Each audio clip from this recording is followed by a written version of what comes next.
बिगड़ल बनबियो दिनहीन बालक के बिगड़ल बनबियो बुझियो ने हमरो गणेश यो बाबा बुझियो ने हमरो गणेश।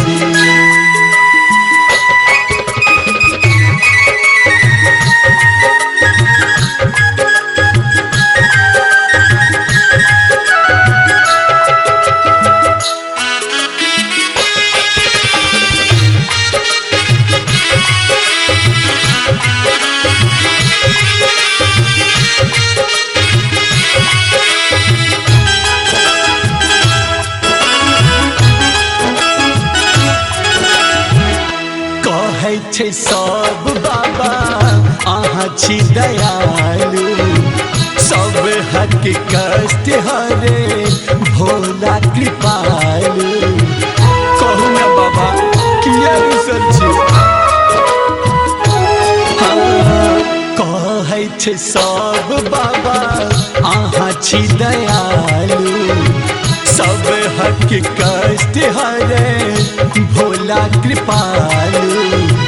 खोलियो नयन बाबा मुँह न मोरियो खोलियो नयन बाबा मुँह न मोरियो बसल छी जाकर कोन देशियो दिनहीन बालक के बिगड़ल बनबियो दिनहीन बेटा के बिगड़ल बनबियो बुझियो ने हमरो गणेश यो बाबा बुझियो ने हमरो गणेश।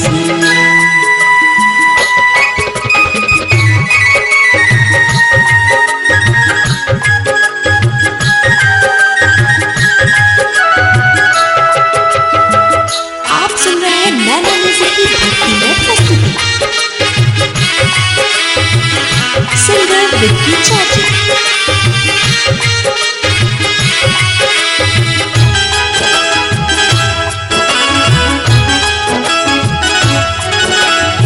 शरण में ठार भकर करे छी पुकारियो देर नहीं लगाबू बाबा खोलियो के बारियो अपना भक्त के किया सतबै छी बाबा।